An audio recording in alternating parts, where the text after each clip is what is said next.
Si Bongbong Marcos is state administrator ng mga ari-arian ng pamilya nila.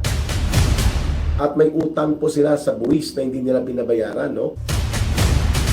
At umabot na po ngayon sa 203 billion pesos po ang utang sa buwis ng mga ari-arian na pagmamay-ari nila Marcos at siya po ang state administrator.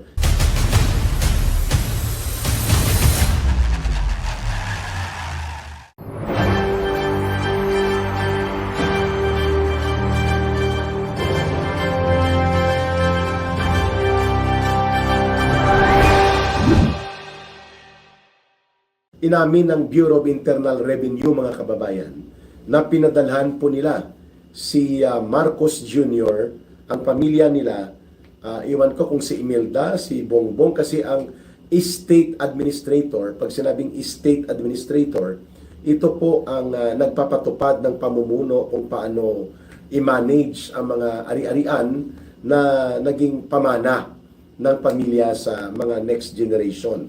State po ang tawag dyan.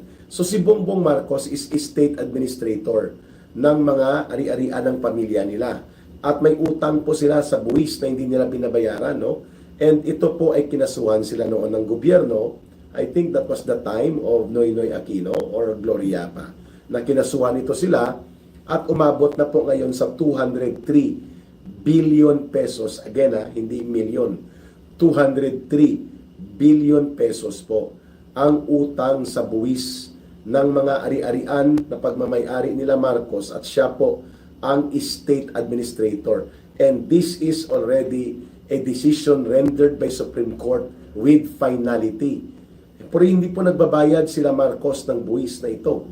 And then, mangungulikta sila ng karagdagang buwis dahil kulang ang kinikita at revenue ng gobyerno versus sa ginagasto dahil nga sa pangungulimbat at pangungurakot na pinangungunahan ng kanyang pinsan na si Martin Romualdez, na hindi naman niya kayang supilin sapagkat most likely ay nakikinabang din siya sa kulimbatan at durbuhan ng mga pundong ito.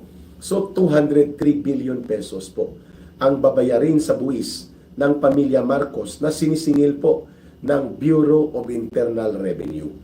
Subalit, kung hindi po ito ma-enforce dahil nga si Marcos din po ang presidente ngayon at ang mag-enforce nito dapat ay korte, hindi ko alam kung anong gagawin dito ng Korte Suprema o ng BIR. Pwede ba nilang kumpiskahin ang mga mansyon at iba pang ari-arian na bahagi po dito sa mga sinasabing estate property ng Marcos family na pinangangasiwaan. Yun palang ibig sabihin ng state administrator. Ikaw ang nangangasiwa sa mga properties na ito. Subalit hindi ka nagbabayad ng buwis, no? I think this has been going for 20 years mahigit na hindi po binabayaran ang mga buwis na ito. Dinadaya nila Marcos ang gobyerno mismo at ngayon siya na ang presidente. Ano pa ang ma-expect natin dito? But we need to expose. We need really to let the people know na ganito kagarapal itong gobyernong Marcos na ito, that even the President himself, in his capacity as the state administrator sa mga ari-arian na pagmamay-ari ng kanilang minana na mga yaman nila, na karamihan dyan ninakaw ng pamilya nila sa taong bayan, well, that is already a given and accepted public knowledge, mga kababayan, na mandarambong po ang pamilya Marcos sa kasaysayan natin. Hindi lamang ito naging diktador ang kanyang tatay. So hindi siya nagbabayad ng buwis. But is there a capacity and willingness to act with decisiveness on the part of the Bureau of Internal Revenue? Napakalaki po ng amount na ito, 203 billion pesos. These are amount that will be enough para po tustusan, punduhan ang PhilHealth upang lumawak at dumami pa po ang beneficiaries, no? Like ang nanay ko ngayon, namumroblema kami kung saan kami kukuha ng ipapa-opera dahil 79 years old na siya, may glaucoma na yata siya. Ang initial finding, no? I will try to connect sa Malasakit Center, sa DOH, sa Western Visayas Medical Center. Pero alam ko po na magastos yan at iniisip ko pa po kung paanong gagawin. No? Maybe I go back to Iloilo and then maybe I talk to some other senatorial friends like Senator Bongo, Senator Bato, kung ano ba ang mga programs nila or even to the office of the Vice President para dito sa glaucoma. No? Matanda ng nanay ko, tinaguyod po niya kami ng kapatid ko sa pamamagitan ng pagiging bus terminal vendor. At naging bus terminal kargador din po si Ka Eric. That is true. Nung malakas pa pong katawan ko, I was a bus kargador sa series liner sa Iloilo. That was mga 1990, 1991, 92, 93. Mga kababayan, mga 3 taon, 4 na taon din po yon. Although wala pa akong bayad sa university. Dahil full university scholar po ako and national government scholar, pero kailangan ko mag-survive kami ng aking kapatid at ng nanay ko. So I used to work hindi ko po kinahiya yun, marangal po na buhay ang pagiging kargador. No? Kaya noon, ang biro sa akin ng mga kakolektiba ko, pag nagmi-meeting kami sa Regional Youth and Students Bureau ng Communist Party of the Philippines sa Isla ng Panay, pinag-uusapan namin kung paano ilalarga ang mga pagre-recruit, infiltration operations sa mga malalaking universidad noon sa Iloilo, Iloilo City, Aklan Province, Capiz, Antique, and Guimaras. No? Yun pong trabaho namin doon bago ako mapunta sa NPA. Ang tawag nila sa akin ay si Johnny Cargador. Dahil ang tawag sa akin ay Johnny. Dahil malaki ako at parang si Johnny Delgado. Pero pinalitan po ni Boknoy, ni Bok Imperial, taga-UP yun. Naglaylo na rin siya pero naging political officer yun sa Capiz, sa NPA, sa area ng Dumaraw Cuartero. Si Bok, no? Bok ang tawag namin sa kanya. Siyang nagbabansag sa akin noon sa kolektiba namin na Johnny Cargador. Ay, patay na rin ang mga kasama ko doon. Ano? Patay na si Rivel Marturato. Siya po yung namatay kasama ni Concha Araneta. UP Miag-Aw din po siya, Visayas. No? Si Randy Malayaw. Patay na rin. No? Doon din nag-graduate ang anak ko sa UP Miag-Aw. No? Mantakin mo, mga kasama ko patay na. Si Rivelmar namatay ito. Dalawa silang magkapatid, puro UP, patay sa enkwentro. Sino pa bang namatay? Si Bok naglaylo, si Jay naglaylo, si Nestor Burgos di naglaylo na rin yata ito eh. Wala na sa Philippine Daily Inquirer. Ang alam ko, nasa kwa na siya. Provincial Information Office ng Province of Iloilo. Yun mga kakolektiba ko, si Willie Manaay, sino? Si Bart Nograles, anak po ito ni Colonel Nograles. Mga senior at sa akin pero inabutan ko. Si Cute Nograles, na ngayon nandyan pa, aktibo pa ito eh. Sino pa si Ting Ting, patay din sa Aklan, no? Si Mary Jane Dumaplin, nakakolektive ko rin po yon. Sino pa ba mga inabutan ko? Si Victor Pilayo, nakakulong, nahuli from Aklan. Patay na rin. Ang dami pa nang namatay sa kakolektive ko na. Si Joven Siralbo, naging battalion commander ito ng NPA sa Southern Iloilo and Antique boundary, no? Igbaras, Tubungan, Leon, Miag-Aw, San Joaquin, Antique area, no? San Remeo, at Sibalom, no? Si Joven Siralbo, paana lang pong naiwan sa kanya ng binumba ito, no? Taga West Visayas State University din po ito. Nag-graduate AB Polsai. At naging leader din po ito ng senior class nila, si Joven Seralbo alias Lex, nakakolektive ko. Patay na rin.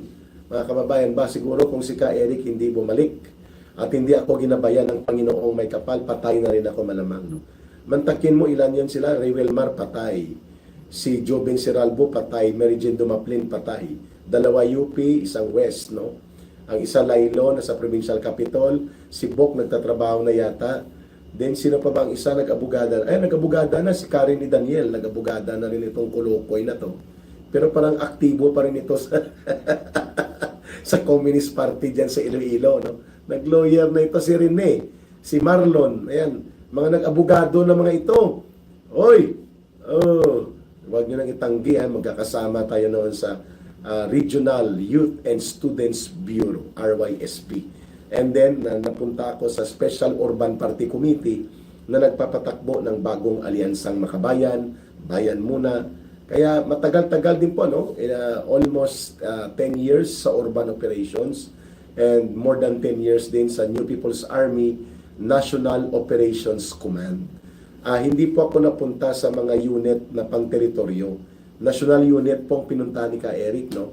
Particularly sa National Intelligence Unit, N2, NOC. Doon po umabot ako ng, nagtrabaho ako doon, kumilos, ng umabot ng almost 10 years bago pa ako na-recruit into the intelligence world ng armed forces. No? Panahon po yon ni Colonel Anyo pa siya noon nang ma-recruit po ako sa Army Intelligence. Hindi ko nababanggitin po unit na yan. At alam niyo na yung naging background ni Ka Eric. More of intelligence work po ang gawain ko. Even sa panahon ng New People's Army, kami po yung nagpo-provide ng malalimang research, target background operations, at paglalatag po ng mga operations sa high-profile targets. Yung reports po namin noon nakakaabot direkta yan sa National Military Commission at direkta sa Central Committee, kina Joma Sison. No? Anyway, ano pong nangyari kanina? Kaya po namamao si Ka Eric at nangangalay ang aking mga paa dahil naglakad po kami, no? Kasama ko si Attorney Ferdinand Topacio at ang kanyang grupo sa Citizens Crime Watch, si Attorney Manny Luna, si Attorney Garing, Attorney Mark Tolentino, at Attorney, sino pang isa yung bata kanina, nakalimutan ko ng pangalan ng lawyer na yon. And then, nandun din po kanina si Chairman Cardema ng Duterte Youth Party, sina Karen and Oliver ng grupo ng Inday Cares Parallel Group, sina Mamdang Imperial ng Inday Para sa Bayan. So, kanina po, almost mga mahigit 300 ng tao ng iba't ibang grupo at mga transport leaders nandun din. Muslim Women for Peace and Solidarity mula sa Bangsamoro Women, sina Zaira. So nakakatuwa po that nagtipon-tipon ng mga tao kanina. Ang panawagan ay Korte Suprema ipaglaban at ang rule of law ipagtanggol. Yun po, nagmarcha kami, nagkaroon ng maikling programa sa Liwasang Bonifacio at kami po ay tumungo na sa Korte Suprema. So, nailabas naman yata sa balita kanina yung activity na ito. Ano po ang ginawa at ano po ang layunin? Nagsampa po ng motion to cite in indirect contempt itong tatlong personalidad. No? Ang una, itong representante ng mga hilaw na komunista na si Sindanya, no? Na tinanong ni Pangulong Duterte, ba't nakangiwi ka without any intent of insulting him? Kasi siyempre, nagtataka si Pangulong Duterte kung ano ang kanyang kalagayan. So, minasama niya po yun, si Boy Ngiwi, ang tawag tuloy sa kanya. Itong si Sindanya, na tinawag niya ang Korte Suprema kadler ng mga magnanakaw at mga kurakot. So, medyo mataas na insulto po yun, ano? Lalo na kung ikaw ay miyembro ng Kongreso, no? You should show utmost professionalism and observe the code of ethics, no? Hindi po katanggap-tanggap yung kanyang sinasabi na ang Korte Suprema kadler ng mga magnanakaw at kurakot, no? Referring to Sara Duterte na parang kinakampihan at binibaby ng Korte Suprema. So, kasama po ito sa sinampahan kanina to cite in indirect contempt ng Korte Suprema itong si Sindanya ng Akbayan. At anak bayan ni CPP, NPA, NDF. Ang Akbayan po hilaw na komunista. Kalaban po sila sa politika at ideolohiya, pero magkasabwat sa mga pangungulimbat sa kabanang bayan at mga parang mga asong ulol na mga utusan ni Marcos at ni Romualdez para wasakin ang Duterte political camp. Maliban dito kay Sindanya ng Akbayan group na ito, sinampahan din po ng reklamong and with citation motion to cite in indirect contempt itong hambog at feeling expert, no? Feeling expert lang itong si Richard Hidarian nang sinabi niya na beholden o kinokontrol ng mga hukom ang na-appointed ni Pangulong Duterte daw ang Korte Suprema, insinuating the bias and the unprofessionalism na namamayani daw sa Korte Suprema. Kaya itong hambugero at piling expert analyst na si Richard Hidarian ay sinampahan din po ng reklamo na kasama sa nagsampa ng reklamo sila Attorney Mark Tolentino, sila Attorney Rolex Soplico, and of course pati po sila Attorney Topacio. Nandun din pala kanina sila Jing Paras, no? Congressman Jing Paras, abogado din po ito ng Marcos Alisjan, at si Ado Paglinawan. So they were there, mga kababayan, no? Nakasama ko kanina. At mayroon din pong pagsampa ng kaso, ng reklamo rather, na ipasight in contempt din itong tinatawag kanina ng mga rallyista at protesters na naninindigan para sa Korte Suprema na ipagtanggol at ang rule of law. Ang chanting nila, Larigadon, asong ulul. Hindi ko na po sinabayan. Pero pinabayaan ko na lang kasi sentimiento po yon ng mga maraming... Ay, nandun din po ang Duterte Riders Support Group. Mga motorbike riders po ito na sumama kanina, no? Almost 100 din po sila kanina. Marami-rami pong mga sumama kanina eh. Sa gitna ng init, kaya mapdi ang noo ni Ka Eric, no? Yan po pagkalbo ka na, hindi lang mukha ang nasusunog sa araw. Pati ang noo mapdi, mga kababayan. So, yan po. Si Larry Gadon, sinampahan din po ng reklamo at pinapasight for indirect contempt, no? Disbarred na po ito si Larry Gadon, hindi na siya abogado. At hindi naman dapat siya maging abogado. Dahil sa Code of Professional Responsibility and Code of Canons, no, or canon law ng mga abogado, dapat ikaw ay matino, hindi ka balasubas, hindi ka tarantado, at wala kang ginagawa na kalokohan upang ikaw ay maging subject ng pagkagalit o kritisismo ng taong bayan. Dapat matino ang pagkatao mo kung abogado ka. But of course, that is easier said than done. Kaya nga may mga nadidisbar, kagaya nito ni Larry Gadon. Ano? So tatlo po ang inihain na reklamo with motion to cite in indirect contempt. No? To cite in indirect contempt. May kulong po yata yan eh. At the discretion of the court, no, and may penalty, mga kababayan. So, sisindan niya ng akbayan, no, na nakaupo dyan na kulukoy na congressman ng hilaw na mga komunista, salot ng lipunan ng grupo na ito, kasi manunulso nito at tagapagtaguyod ng kaguluhang pangpolitika, mga political operator and mercenary yung grupong ito. Then si piling expert analyst at hambog na si Richard Hidarian na apologist at political propagandist nila Marcos at ng grupo nila Romualdez, no? Itong si Hidarian at ang pangatlo itong si Larry Gadon. So maganda po ang pagtanggap ng mga mamamayan kanina, and we're happy na natuloy po ang pagtitipong ito, and umabot din po ng mga umalis kami mga alas 10, nakarating kami mga 10:50, no, almost 50 minutes din po. Kahit pa ika-ika na si Attorney Ferdinand Topacio dahil may iniinda siya sa injury niya na sa tuhod nung nakuha niya na yata ito nung sa Czechoslovakia siya. At si Congressman Jing Paras ay hindi na rin bata ito, no? Sila Ado Paglinawan, 70s na to eh, no?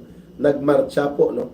Naglakad kami papunta sa Korte Suprema. Mabuhay po ang people's solidarity in defense of the integrity of Supreme Court and for the rule of law. Yan po ang kaganapan kanina. So, tayo po ay nagagalak dahil hindi po nagtatahimik at hindi po nagpapabaya ang taong bayan na maipakita that indeed from the very start po ang Korte Suprema ay tahimik pero nagmamasid. We thought na yung kanilang cold neutrality, yung tinatawag nilang parang wala kang pakialam sa mundo, hindi pala totoo yun. na wala silang pakialam. They are just not so active sapagkat hindi maganda po na nai-involve sa mga political agitation and political bickerings ang Korte Suprema. Subalit kapag nagsalita po at gumawa ng desisyon ang Korte Suprema, yan po ay bahagi ng batas. Lalo na kung yan ay executory and with finality na. At yan po ay nagiging jurisprudence ang tawag po dyan. At ipinakita nila na hindi pwede gamitin ang impeachment mechanism na nakasaad sa saligang batas nang ito ay parang i-weaponize mo. I-shortcut mo ang proseso, dayain mo, brasuhin mo, at gamitan mo ng panunuhol na umabot sa 100 billion mahigit, no? Hindi lang pala 90 billion ang pundo ng mamamayan na nilustay nila Martin Romualdez para lamang masusunod ang luho nila sa pagpapapirma ng impeachment articles na labag pala yan sa one-year bar rule sapagkat may tatlong nauna na initiated na at pinatulog lang ng Secretary General ng House of Representatives upon orders of course ni Martin Romualdez. Maliban po dyan, walang ipinaikot na dokumento ng reklamo na kaakibat ang ebidensya upang makita ng mga members ng House of Representatives. Ang tawag po dyan ay procedural and substantial due process. At hindi rin po nagkaroon ng referral o preliminary na pag-process sa Committee on Justice upang maimpormahan din po si Vice President Sara Duterte na magpaliwanag siya ng kanyang side at ipakita ang mga reklamo at ebidensya. Hindi nangyari yon. At from the very start, alam ni Martin Romualdez pala at ng mga alipores niya na hindi ka basta-basta makapag-file o makapag-initiate ng impeachment complaint nang hindi mo ino-observe ang constitutional requirement na minsan ka lang sa isang taon mag-initiate ng impeachment proceedings against an impeachable officer. Hindi pwedeng paulit-ulit po nakasaad yan sa saligang batas. At yun nga mga kababayan, anong masasabi niyo sa balitang ito?